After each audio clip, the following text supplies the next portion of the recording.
it isn't about a rite of passage at the end. We built in rite of passages at different phases of life. When they were younger, their decision tree or their decision path was small, meaning we were going to guide and direct most of their decisions. And when we got to a decision point, there might have been one decision in front of them, and they could say yes or no, and then we would send them through the decision. But as they got older, we began to open up that path to where there may be 4 potentially good decisions to make at 14, 15 years old. And then we wanted to see which decision they made out of those 4. I knew he had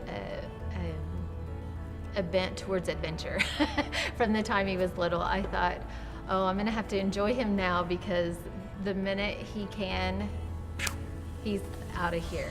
I knew it. I mean, I knew that just his drive would be something that would not keep him settled down around our little family circle or whatever. Not that he's not close to us, he definitely is. Now, you still protect the bad decisions and you still teach making the wrong decisions, but there are multiple decisions based on your personality, your likes, your ages, and different things. And so we would allow the 4 decisions to be made, and then they may have made one that really wasn't where we thought they should have made or could have made.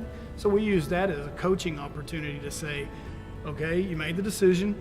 It's not a bad decision, but did you think about if you would have made this decision, what you could have done different or the outcome? So we would use those paths as they got wider, as those rites of passage to say, we've given you 4 options now. We've given you 4 decisions or 4 things that you could do, and then use those as coaching opportunities to help them through that rite of passage. Probably his senior year in high school, he really was struggling with what he was going to do. He knew he wanted to go to college. He didn't know where, and we were looking around and talking to people about, different colleges, and he wanted to go to a Christian college. And I think it was his senior year that he really did feel like he wanted to go into the mission field, and felt that that was definitely what God had called him to do. And through the years working up, we could see he was working in the church and just, doing a lot of leadership type stuff within the youth group, and we could see that he was, definitely kind of in his avenue there. Trust but verify. So we would set the boundaries, knowing where those boundaries are, and we would and we would go into that rite of passage and say, you've earned enough trust that we trust you now in this amount of boundary. Don't break that trust, because once you break that trust, we're going to have to bring that path back down, and your decision making is going to get smaller again, because I'm going to have to help you with some of your decisions, because you've proven to me you can't make very good ones.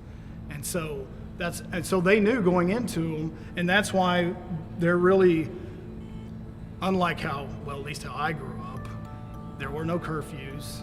There were no, we didn't set a lot of those parent rules that people set, but our kids just knew, here's the boundary, and if we play, or even if we walk up to the line of the boundary and try to touch it a few times, we're probably going to get knocked back into that tighter decision making.